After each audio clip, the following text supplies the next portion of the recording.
vou sucumbir. Eu não vou sucumbir. Avisar na hora que tremer o chão. Amiga, Preventivo, e o médico disse que eu não poderia fazer porque afinal lésbicas não fazem sexo. A médica me disse que não existiam casos de ISTs na literatura médica em lésbicas. Nunca passei da recepção de um consultório ginecológico com medo de sofrer transfobia.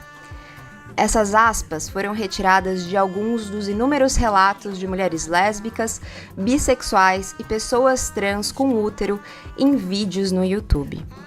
Infelizmente, essas falas são muito mais comuns do que imaginamos. eu não vou sucumbir. Afinal, o que é saúde sexual? Saúde sexual, segundo a OMS, é um estado de bem-estar físico, emocional, mental e social em relação à sexualidade. Não é meramente a ausência de doença, disfunção ou debilidade. A saúde sexual requer uma abordagem positiva e respeitosa da sexualidade e dos relacionamentos sexuais. A sexualidade é vivida e expressada por meio de pensamentos, fantasias, desejos, crenças, atitudes, valores, comportamentos, práticas, papéis e relacionamentos. Embora a sexualidade possa incluir todas essas dimensões, nem sempre todas elas são vividas ou expressas. A sexualidade é influenciada pela interação de fatores biológicos, psicológicos, sociais, econômicos, políticos, culturais, jurídicos, históricos, religiosos e espirituais. Para além disso, saúde sexual também é possibilidade de vivenciar experiências sexuais prazerosas e seguras, isentas de coerção, discriminações e violências. Para que a saúde sexual seja alcançada e mantida, os direitos sexuais de todas as pessoas devem ser respeitados, protegidos e atendidos. Os direitos sexuais são a aplicação dos direitos humanos existentes à sexualidade e à saúde sexual. Protegem o direito de todos de satisfazer e expressar sua sexualidade e de desfrutar da saúde sexual, com o devido respeito aos direitos dos outros, dentro de um quadro de proteção contra a discriminação. Sobre saúde sexual lésbica, eu acho que eu fui conhecer de fato com livros, né, sáficos, alguns filmes sáficos também. Quem não lembra de Azul é a Cor Mais Quente? Gente, né, eu comecei a namorar uma mulher, então eu comecei a me relacionar, né, sexualmente, mas eu nunca fui no ginecologista.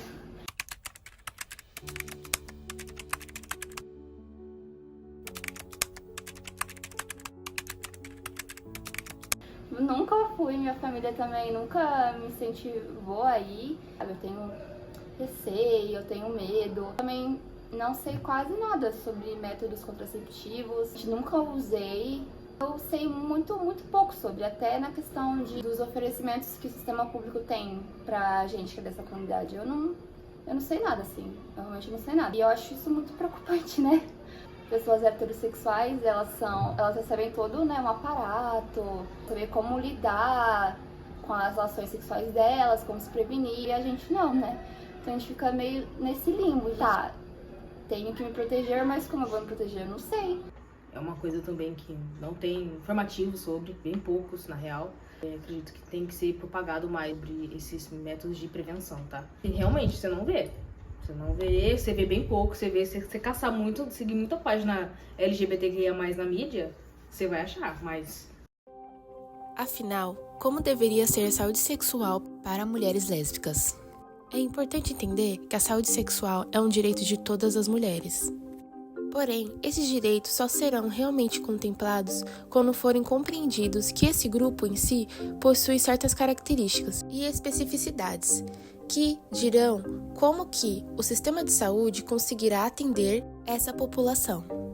Para contextualizar, precisamos entender que a visão sobre a saúde da mulher era só baseada em sua saúde sexual reprodutiva. Mas foi durante a Segunda Guerra Mundial que houve algumas mudanças no cenário das mulheres. Mulheres foram incentivadas a trabalhar para manter a economia e esforços de guerra e assumir empregos tradicionalmente masculinos. A participação massiva das mulheres no trabalho desafiou percepções tradicionais de gênero e demonstrou a capacidade das mulheres em funções masculinas.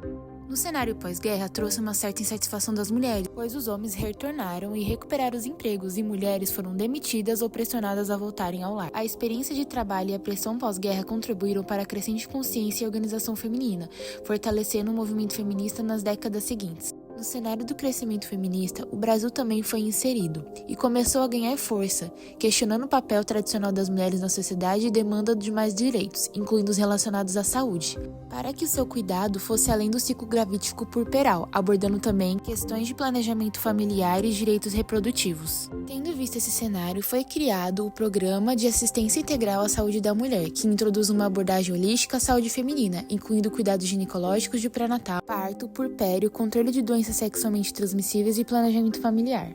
Apesar de ser um programa revolucionário para a sua época, o PASME possuía algumas lacunas que mais tarde foram preenchidas pelo PNASM, Programa Nacional de Assistência Integral à Saúde da Mulher. Uma dessas lacunas incluía a saúde da mulher em todas as fases da vida, respostas a mudanças sociais, demográficas e epidemiológicas e atenção a grupos diversos, como pessoas negras, indígenas, LGBTQIA+, deficientes e pessoas vulneráveis, e questões como saúde mental e diretrizes específicas para a prevenção e combate à violência de gênero, dentre outros. Tendo em vista o grupo de mulheres lésbicas, o PNASM, ao estabelecer diretrizes inclusivas, integradas e equitativas para a saúde da mulher, influenciou diretamente a formulação da Política Nacional de Saúde Integral de LGBT. A política descrita na Portaria 2836 garante que o atendimento deve ser sem discriminação, sem preconceito e sem desigualdade, assim promovendo uma atenção de qualidade que atenda todas as especificidades e necessidades desse grupo em si. Porém, na prática, será que esses direitos são realmente contemplados? Não só no Ministério da Educação, mas a gente tem muitas outras portarias na temática da saúde que garante, pelo direito, que toda a equipe da saúde tenha o preparo adequado para nos atender. Então a gente já tem muita lei posta, mas isso não é colocado na prática por preconceito e porque a gente tem uma raiz forte ainda religiosa no Brasil. Mas o que eu me admirei é que já existem algumas questões em documentos no currículo de formação médica, pelo MEC e da enfermagem, que isso precisaria já estar posto no ensino da medicina, por exemplo. Então, às vezes, a solução não é criar uma lei, porque às vezes aquela lei já existe, mas como romper com isso, né? Quais opções de planejamento familiar e cuidados ginecológicos para lésbicas que você conhece? Nossa, eu não conheço nenhum. Não existe. Bom, sobre planejamento familiar e cuidados ginecológicos para mulheres lésbicas, eu nunca ouvi falar, para falar bem a real. Nem no SUS, nem em rede privada. Muito pouco se fala, entendeu? Se fala em uma entrevista ali entre um podcast lésbico ali da vida e o outro, mas nada concretizado. De fato, para as lésbicas poder se consultar, poder ter um apoio, né, ali. Então, sobre isso eu realmente desconheço. Bom, sobre gestação, eu penso que para homossexuais é algo extremamente difícil por conta do custo, principalmente para ter a gestação, né? E fora o custo de ter uma criança de fato, né? Então, é algo a ser pensado, é algo a ser muito bem planejado, né? E pra gente, homossexual, na maioria das vezes, fica o cargo de ser pais e mães adotivos de filhos que foram reproduzidos aí, colocados na vida e o casal heterossexual não teve condições psicológicas, financeiras e afins de cuidar.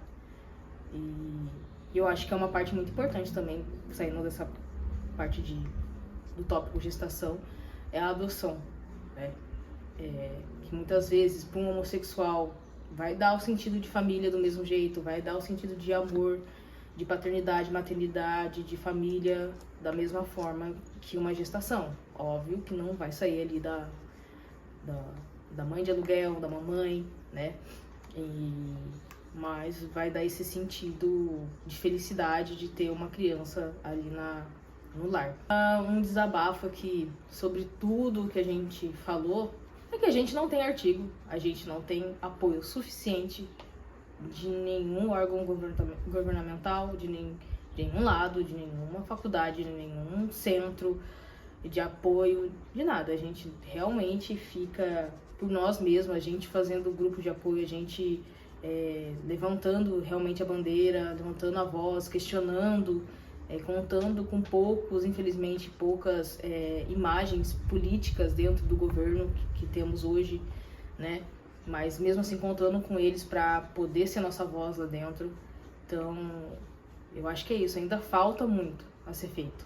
Muito a ser feito. E ainda falta propagar muita coisa boa, muita coisa que leva a gente a ser sufocado, tá? Então, eu acredito que quanto mais voz a gente tiver, quanto mais propagar, mais fácil vai ficar pra gente.